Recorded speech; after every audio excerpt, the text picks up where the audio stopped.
Kate Davey, I'm so excited for you to be one of my first guests on my podcast. What's been going on for you lately? So a lot of recovery, a lot of ballet hair because I'm full ballet mum now, and standing on lots of athletics tracks for my son. But yeah, a lot of recovery, mainly just ticking the boxes, slowly getting back there. So I love that you're on the athletics track with your son. Didn't he just compete in one of his first high roxes? it's in 10 days time, I think. So it's Okay. Amsterdam. Amazing. So the 23rd of January. So I'm flying with him. So it's role reverse now. I'm flying with him and watching him compete whilst he used to fly with me and watch me compete. It's so cool. Isn't he? He's 8, is he? Oh, He's now 9. that's amazing. Start him young, right? Maybe he'll be Elite 15 one day. Who knows? He does say to me, he says, "Mummy, I'm the fastest one in this family now." I'm like, to be fair, you can run faster than me currently, yes. Well, he needs to make the most of that because it won't be long before you bounce back, I'm sure. We'll talk about your injury. So for those that don't know, you're going through a recovery right now. So being a part of the Elite 15, like, what does it really mean to you? Is there an identity around that? Like, is there an emotional attachment to it? I think I almost got too focused on it for some time, but then maybe you need to.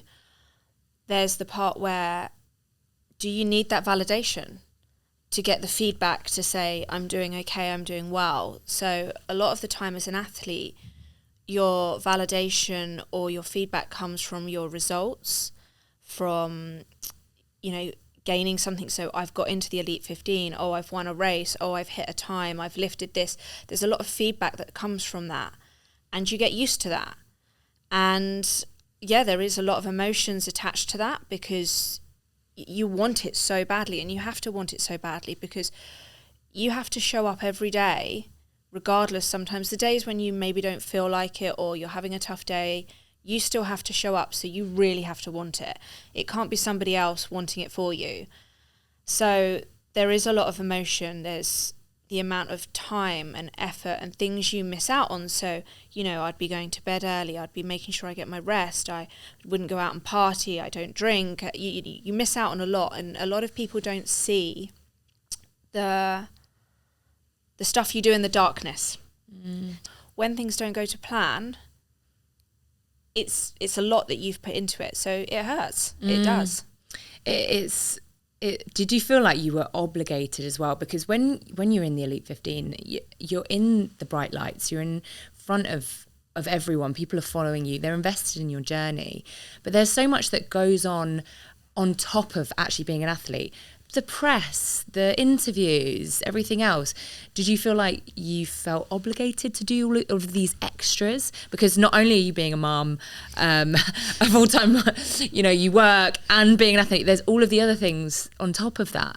I think when you get into that position, or personally for me, I felt I'm here and I need to show up and I need to do these things because loads of people would love to be in my position, and it wasn't that I didn't appreciate it, but I think you feel even more pressure from people trying to get into the Elite 15 and the amount of people who want to be there, that you feel almost like, right, I've got to make this work, and I put a lot of pressure on myself. And yeah, I do like the competition, but then you have the added, sponsors, agents, management, interviews, just... then that all on top was all very, very new. It was a lot of fun, but then it's even more pressure because then you think, I've got these people relying on me, or this sponsor wants me, I need to not look good for just me, I need to look good for them. And it adds up, and you probably don't realise how much pressure you're putting on yourself until you step back. Yeah, because it's not just for you at the end of the day. As you say, you've got sponsors, you've got the press, you've got everybody that's invested in following your journey as well. So what was the turning point when it all changed for you recently with your injury? What happened? So I had a bad knee injury and had to have it all reconstructed they grafted off of 2 of my hamstrings. So then that's also a little bit detrimental as well, because now I've got sort of the recovery in the back of the leg as well as in the knee. And I went from, I guess, doing really, really well to sitting there wondering how long will it be till I can walk again. So you go from there to there. Overnight. Yeah. Literally overnight. I mean, you previously talked to me about the moment it happened. You heard a pop. Oh, yeah. It was, I heard, the noise was a bit disgusting. Oh, my God. I fell onto the floor and then I laid there. I thought I was being a bit dramatic at first. And I thought, right, okay, just get up, stop being... And the pain had gone because everything had ruptured. There was then no pain. There was instant pain and then gone. And I thought, oh, you can get up, it's fine. And I got up and I went to walk and my leg collapsed and I headbutted the rower. So then at this point, I'm lying on the floor going, oh, I've definitely hurt my knee and now I've hurt my head. Oh, my God. So, and then you have no choice. There's nothing else. You have to step back. You have to start over. So what was going through your head when it all changed? First of all, just denial. So I've read a few books, and it's interesting because I did do these stages. It's very similar to the stages of grief. So denial, anger, bargaining, depression, acceptance. And I totally was like denial. I was like, give it 2 days, this will be fine. I couldn't, my legs just collapsing underneath me. James, my husband's going, I think you need to go and get a scan. I'm like, no, I'm absolutely fine. Like complete denial that I've just twinged something, be absolutely fine. Then I guess I sort of got a bit upset, angry, went for the scan the following day, and I had the results within about 20, 30 minutes because they were quite kind to me. But I remember calling my mum. I just pulled up at home on the drive and I called my mum in the car. I was trying to tell her, and I was, even in my head then, I'm like, it's fine. It's just, I'll be fine. And then as I actually had to tell her, when the words came out my mouth, I then just burst into tears. Because then I think it sort of hits you a little bit. I then was, I guess, I was angry at myself. Like you think, what if I'd have done this differently in my day? Or what if the thing is, it's happened, you can't take it back. So when you actually get to depression, it's a good thing. I know that doesn't sound... but it means you're actually accepting it, right? So I've actually started to accept my situation. I've actually gone, do you know what? This is how long it's going to take you. And then once you've gone through that, you can start to process it. You can start to accept it. You can move forward. You can get a plan.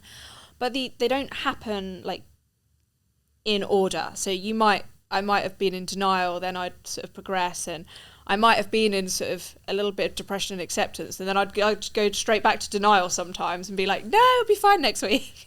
Yeah. So I feel very strong and positive now. I know my situation. I know how I want to handle the future, and I'm really strong about it, and I feel just positive. It's so inspiring to feel like you can have that positive outlook. Why is it that you think you have that? Partly, a lot of people already know I went through quite a lot with my son. He had a really rare lymphatic condition, and we lived and breathed it as a family, and it was really, really tough. I think I have learned more from my son than from anybody. So, and I've said before, you're meant to be there as a parent to teach them everything, and actually I think he's taught me more than I've taught him. So he's patient, he's kind, he's so brave. I think whenever you do high rocks, if I was having a tough day, I thought, do you know what, someone else is having a tougher day? And since my injury, when people write online, oh, I had a really bad race, and I'm like, oh, I'd love to have a bad race. Right? It's a privilege to even just move your body. Yes. When you can't. It's only when something's ripped away from you that you realise, I was so damn lucky. Yeah. And then you go, and it's sometimes when you see photos of yourself when you didn't think you looked great in the past, and you look back and go, wow, I looked amazing. Like, so I don't think you realise, it's true, you don't know what you've got sometimes until it's gone, or you don't realise how lucky you were. And I think the appreciation of the fact I've still got my family and all of those things is, you know, that tops... Can I race again in High Rocks? Yeah. I'll survive if I don't ever race again. Yeah. Yeah. It is having just that positive mental attitude. I mean, going through something like that with your son must have been so traumatic for you that actually hurting your knee, it's right in the grand scheme of things. Yeah. For somebody else, devastating. The world has ended, but actually you've gone through far worse things than that. And it is actually those things that don't kill you make you stronger, would you say? They do make you stronger, and I think my resilience is pretty damn good now. So even though my physical movement and strength might be weaker, there are aspects of me that are now actually stronger. Yeah, you're a tough cookie. I can tell. Like, I've met you a few times now, and you just even before the injury, I could tell you're definitely built of hard stuff. So you're going through the recovery right now. What does that look like to you? Have you kind of just chilled out and put your feet up for a few months, or have you still tried to keep going? You know, you still have to do all the things that you're doing. Did you keep working? How did it look for you? I guess part of my identity as an athlete is the discipline, ticking things off, the routine, all of those sort of things that come into your day, and sort of the organisation and the training. And I didn't want it to be any different. I knew that I would feel like I was lost, like I'd lost my identity a little bit. So I thought if I could hang on to a routine as such, the routine would be different, but I could still tick things off a list. So my list started with get out of bed, shower, and get yourself dressed and try and get downstairs. I only had like 4 things on the list because it could take me quite a while. And when I came out of hospital, the nurse said, because I think I said to my husband, oh, have you got the shower guard thing? It was like this like plastic thing that you stick over your leg. And the nurse went, she won't be showering for days. She won't even be able to get up the stairs.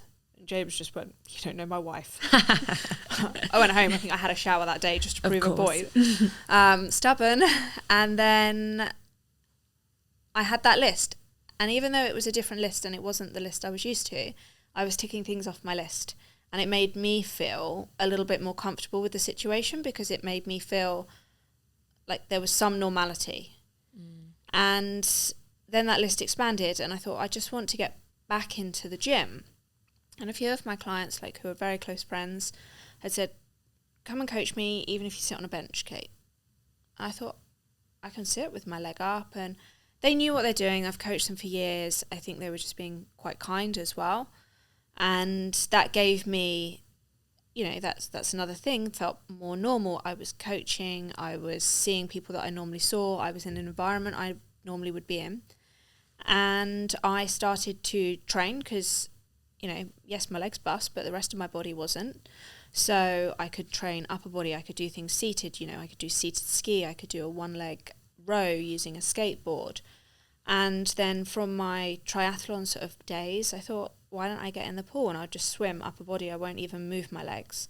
So I got to the pool, did my physio every day, and then I swam between like 2 and 4K every day. Yeah, it's almost just like shifting where your progress, right? It's like anybody, I'm sure everyone's gone through some sort of injury out there that's listening. It's like just doing what you can. Like you say, you don't need to push a sled. You don't need to run and do the things that you were doing before, but just have those small goals, just like getting up, getting dressed. That's a goal ticked off. And it's just making those goals different. Do you feel like there's a shift in how you approach training and life now because you've kind of had to really scale things back? I'm kinder to myself and I'm listening to myself more. So before, there not there were no excuses. I'm not saying that I give myself excuses now, but strength isn't just how much can I lift or how fit am I or how fast am I. Strength is about how well you can recover in your mental strength and things like that. And then with your mental strength, sometimes you have to say, you might need to pull back, or you might need to just be a little bit kinder to yourself sometimes. And I think when I was in the Elite 15 doing quite well, I didn't want to take my foot off the gas because I was scared that I would maybe fall. Actually, I probably wouldn't have done. I might have just grown in different areas in some ways. So I think it's been one of the hardest things, and one of the things where I think I don't know if I will get back because of the amount of damage I did. But it might be not the best thing that's happened to me. Like, obviously, in some ways it's been a good thing. Yeah, I think I understand what you're saying. It's the journey of life, because life isn't full of like gold medals and roses all the way through life, because also you wouldn't appreciate it if it was. You go, oh yeah, another amazing moment, but it's like you've been through something, you've been through ups and downs, and it gives you a newfound appreciation for what life is. I know for me, certainly, going through ups and downs has taught me so much about myself, and it's helped me grow as a person. Do you feel like you've had that kind of growth experience as well? Yes, because sometimes I wasn't doing it for other people. I genuinely wanted to be there and I wanted to do it myself. But I think there were times when I was doing too much for other people or trying to please too many people, and it didn't really matter. Like, I just needed to have a bit of, be able to, how do we say it? Do you know what I mean? Like, just, it wasn't for everybody else, and it's not even just for your family. You just need to feel okay in yourself and just believe in yourself, but just be not pressured into feeling like if you have a bad day, it's okay. Yeah, I think when you come from such a high level achiever, there is so much pressure to perform. But actually, when something happens where you physically cannot, you have to take that pressure off, because what else can you do? Otherwise you think, oh, I'm a failure, or because you can't live up to everybody's idea of what you need to be. So yeah, just taking that pressure off and just and focusing on what you can do. I love that you just got in the pool, and you set yourself goals to swim that distance every day is also amazing, because you still kind of set those high achieving goals, but to the capacity that you could do in the moment, which is also a testament to who you are as a person, that resilience and that grit, that get up and go. Almost like you say, no excuses. Like, you hurt your knee, but you still got out there and did something. You didn't just sit around moping, not working, not training. You actually just got on with it, which is inspiring. Have you got any advice for anyone listening that is maybe going through something that stopped them from doing, maybe it is an injury or something that stopped them from doing their usual routine? If you're spinning lots of different plates all the time as an athlete, but as a person, like, it doesn't matter what your job is. So for me, it was recovery, it was strength, it was nutrition, it was sleep. There's all these different plates and they're spinning. And it doesn't matter even if you're in business. For instance, you might be working on something academically, you might be working on leadership, you might be working on like communication and things like that at work, or you'll have all these different things that you're trying to work on. And just because one of your plates falls and smashes, it doesn't stop the other ones. Okay, they're still spinning, you can still find something to focus on. And I think I panicked because all of a sudden you're not in the same lane. All of a sudden you're going, okay, am I ever going to get back to where I was going to be? I'll be honest, no. But you're always evolving, and I don't think you're ever going to be the same person twice anyway. So regardless of if I was injured or not, but it doesn't mean you're not going to be better. And there's nothing stopping you. And the fact that my movement and my strength plate might have had a little bit of an accident over there that's being glued back together, my mental resilience, my mental strength, that's actually tougher than it's ever been. So I've actually worked on different areas in my life. So even if one drops for a bit, you can work on other areas. And then when that one picks up, you're actually in a better place. So don't think, oh, I'm never going to be, because I never had exactly the same race twice, or I never felt like I was exactly the same twice. I might not be where I was strength-wise, but in a lot of other areas, I've learned to recover better. I've learned to rest better. I've actually put more time into, even though my nutrition was good, I've started learning more about that. So just grow in other ways. Yeah. And then you might have a little door that slides open and you might find something else completely different. It's like you're this version of like Kate 2.0. It's like you've fallen, you've got up, but you're stronger, you're more resilient. Would you say like other opportunities have come up for you since you've gone through that part of your life that maybe wouldn't have been there for you if you hadn't have had the injury? Yeah, so I'm doing a commentating gig in a few weeks' time, actually, cool. Out in Abu Dhabi. So I'm really excited about that, and it's something different. It's really new. I'm excited about it. It's giving me nerves, like kind of racing nerves, because it's new and you don't know what you're doing. Like sort of you're learning a whole new way. So that's quite nice. It's a little bit different. So you never know what might happen that then gives you other opportunities. So I'm really excited for that. I've got a few other sort of sponsors in the lineup, which, you know, some sponsors you might lose when you're injured, when you're not performing, things like that. It's part of the deal. And there's some that really back you, and then there's some that actually come on board and support you when you are down. So that's been really, really positive. And I'm starting to, like, I did a photo shoot with a new company the other day that's coming out soon. So I'm really excited just for a few different things, actually. It's really cool that you're excited about these opportunities that come up that aren't anything to do with racing the Elite 15, right? Because that was I feel like you're like Kate Davey, she's Elite 15, but actually that isn't who you are. That isn't your identity. That you're all of these other things. And I think it's amazing that you're just taking all these other routes and going, you know what, I can't do that now, but I can do this. And actually, some of the worst things that happen to us can lead to the most beautiful and the most exciting. So it feels like you're in this new space of new opportunities, which is really exciting. If you could give one piece of wisdom to those listening, maybe they've gone through something similar or are going through something, what would it be?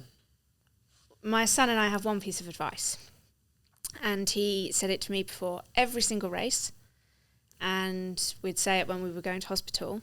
You can't give up because you don't know how the story ends. You can't quit because you don't know how the story ends. Good or bad, you got to keep going.